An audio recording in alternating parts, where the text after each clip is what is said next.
इंसान अपने अवचेतन मन में जैसा भी अपने लिए सोचता है वो वैसा ही बनने लग जाता है।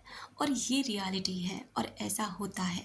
अगर आप अपने मन में अपनी जैसी भी इमेज बना लेते हैं, अगर आप सोचते हैं कि मुझे कुछ भी नहीं आता तो यकीनन आपको कुछ भी नहीं आता।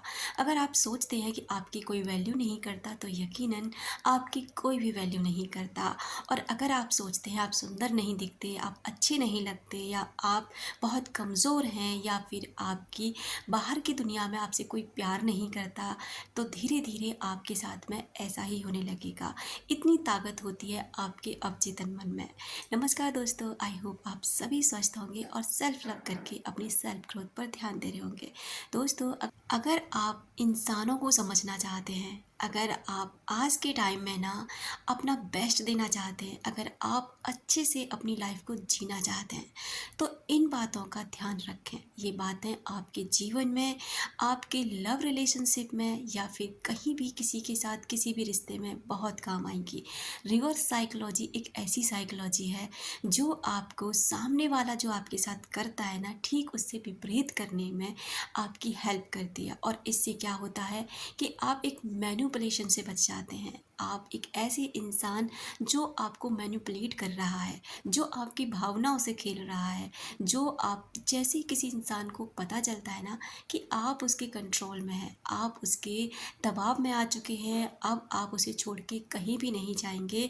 और यहीं से आपकी शुरू हो जाती है मैनिपुलेशन। तो पहला ट्रिक दोस्तों ये है कि जैसे वो इंसान आपको ट्रीट कर रहा है ना, ठीक उसी तरह आप उसको ट्रीट करना शुरू करें। जैसे कि अगर वो 4 दिन में, 5 दिन में, 2 दिन में, 10 दिन में आपको एक कॉल कर रहा है, तो आप भी उसको एक ही कॉल करिए। अगर वो आपके मैसेज 4 मैसेज का एक जवाब देता है, तो आप भी कोशिश करिए कि आप उसे मैसेज ना करें।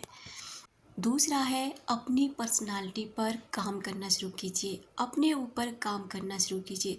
जो आपको ये स्पेस मिल रहा है ना फ़िलहाल, तो ये आपको इसलिए मिल रहा है जिससे कि आप अपनी पर्सनालिटी को अच्छा कर सकें, आप अपनी ग्रोथ कर सकें, जिससे कि आप ना आगे बढ़ेंगे। और आगे बढ़ेंगे तो यकीनन वो इंसान ये देखता है कि आप उस इंसान के बिना खुश कैसे हैं। देखिए, एक मानव बिहेवियर की एक अलग ही आदत होती है। जैसे उसे ये पता चलता है ना कि ये चीज़ मुझे ऐसे ही मिल गई है, या अब ये इस पर मेरा ही अधिकार है, मुझे छोड़ के ये कहीं जा नहीं सकता या जा नहीं सकती, तो वो इंसान उसको फॉर ग्रांटेड लेने लगता है, वो उसकी वैल्यू नहीं करता। और इसी के कारण से एक इंसान अपने आप को उसमें स्टक पाता है। उसे लगता है कि वो यहाँ बंद गया है, सामने वाला उसे प्यार नहीं कर रहा, सामने वाला उसकी वैल्यू नहीं कर रहा। ऐसी बात नहीं है, लेकिन उसके दिमाग में अब ये चीज़ आ चुकी है कि वो तुम्हें टाइम दे ना दे, तुमसे बात करे ना करे, तुम्हारे साथ समय बिताए ना बिताए, लेकिन अब तुम उसे छोड़ के कहीं नहीं जाएंगे। तीसरा है, जैसे आप उसे भगवान बना देते हैं, आप अपनी नज़रों से उसे इतना बड़ी ताज पहना देते, कुर्सी पे बिठा देते हैं। बाहर की दुनिया में देखो ना उसकी क्या वैल्यू है, क्या सच में उसकी उतनी ही वैल्यू है जितनी आपने उसे बना कर दी है। अगर जैसे आप अपनी वो प्यार वाली नज़रें उससे हटा लेते हैं ना, तो वो कहीं का नहीं रहता, एक नॉर्मल इंसान है जो बाहर 4 लोगों में उसकी इतनी वैल्यू है भी नहीं, लेकिन आपकी नज़रों में उसकी अलग ही वैल्यू होती है। और इसी वैल्यू के चलते आप उसे खोना नहीं चाहते, और आपको लगता है कि आप उसके बिना जी नहीं पाएंगे। और यही बात ना उस इंसान को जैसे ही पता चलती है, वो उसका फ़ायदा उठाने लगता है।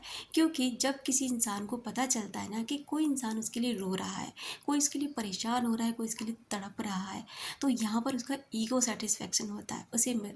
उसे खुशी मिलती है कि कोई है जो उसके इतना प्यार करता है, कोई है जो उसके लिए रोता है, तड़पता है, और मैं उसको भाव नहीं देता। लेकिन वो मूर्ख ये नहीं जानता कि जिस दिन इस इंसान को सब्र आ गया ना, उसका सारा प्लान, उसकी सारी खुशी धरी की धरी रह जाएगी। उस इंसान को एक आदत होती है आपको रुलाना, परेशान करना। कहीं ना कहीं उसे अच्छा लगता है कि वो आपको रुला रहा है, उस पर उसका इतना कब्जा आपके ऊपर हो चुका है कि अब वो आपके साथ कुछ भी करता है। बहुत से लोग ऐसे कहते हैं, भले से मारे, हमें परेशान करे, गाली दे, टाइम देने, लेकिन हमें तो यही चाहिए। पता नहीं ऐसे कैसे लोग होते हैं कि उन्हें खुद को, अपने आप को परेशान करना अच्छा लगता है। दोस्तों, इस बात से बाहर निकलिए, आपकी अपनी दुनिया है, आप उस इंसान को अपनी दुनिया बना लेते हैं ना, जो आपको कुछ भी नहीं समझता, यही सबसे बड़ी गलती होती है। आपके अपने लोग भी हैं, आपके माता-पिता हैं, बहन-भाई हैं, उनको समय देना शुरू करिए। अगर ये इंसान आपकी लाइफ से चला भी गया ना, तो वो 4 लोग हैं जो आपको सँभाल लेंगे। लेकिन अगर आप इसी के ऊपर डिपेंडेंट हैं और आपने इसकी वजह से सबको इग्नोर कर रखा है, किसी को भाव नहीं देते, तो आपको कोई भी नहीं सँभालेगा। तो इन बातों को हमेशा ध्यान रखें। रिवर्स साइकोलॉजी काम करती है, अगर आप उसे अच्छे तरीके से फॉलो करें तो।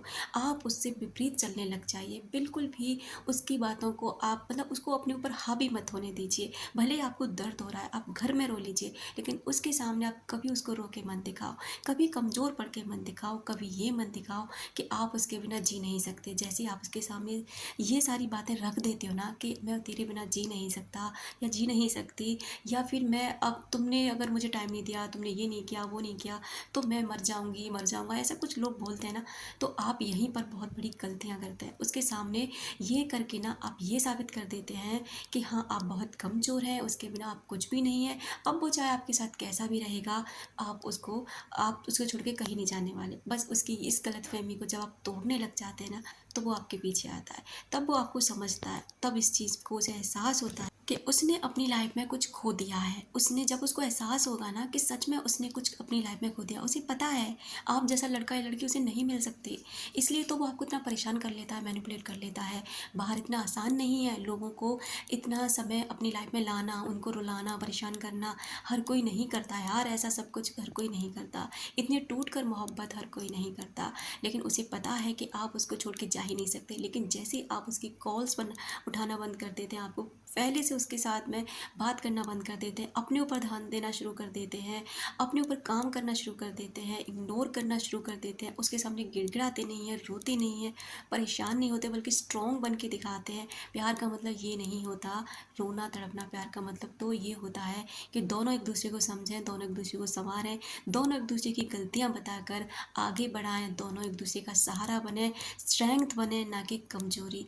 अगर आप इन बातों को समझ लेते हैं दोस्तों, तो सच में जो इंसान भी आपको परेशान कर रहा है ना, वो परेशान आपके लिए होने लग जाएगा और आप बनने लग जाएंगे धीरे धीरे एक स्ट्रॉन्ग पर्सनालिटी। जैसे आप सेल्फ लव करते हैं, जैसे आप खुद पर ध्यान देते हैं, खुद की हीलिंग कर लेते हैं, ये सारी चीज़ें मिल करके ना एक काम करती हैं, और तब आप एक और बेहतरीन इंसान बन जाते हैं। और ऐसे इंसान को कौन खोना चाहेगा, ऐसे इंसान को कौन नहीं पाना चाहेगा, और ऐसे इंसान से कौन बात करना नहीं चाहेगा जो सचमुच में एक ग्रेट पर्सनालिटी है।